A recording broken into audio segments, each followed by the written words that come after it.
Wages growth is also the key for Woolworths, Australia's biggest supermarket chain, but also remember the country's biggest employer with more than 200,000 staff. So, Ed, what sort of shape is it in?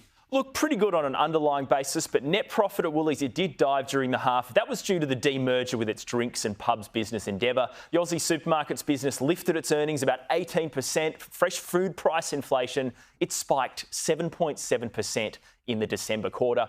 Woolies says inflation is changing consumer behaviour, causing more customers to eat food at home, buy non-perfect fruit and switch red meat to chicken. Ingrid, what was the share price reaction? Yeah, Woolies shares were up at the end of the session about 2%. You can see on your screen, after that better than expected second half, consumers continuing to spend, as you mentioned there, despite price hikes. I actually spoke with Chief Executive Brad Banducci a short time ago, who said he's starting to see some signs that prices are easing. The characteristic last time was everything was going up.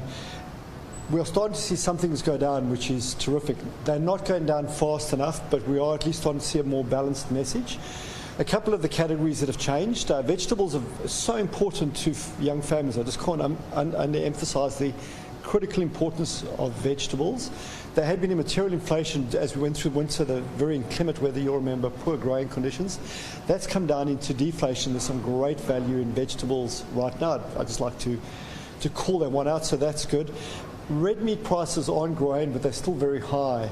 And so the way our customers are dealing with the elevated red meat price is moving into chicken, and in some cases into things like canned tuna. So we're starting to see lower prices in that category, but more through what our customers are doing than through the price coming down. So you're starting to see some movements, and in the rest of the categories we're generally seeing that, but not fast enough, I would say.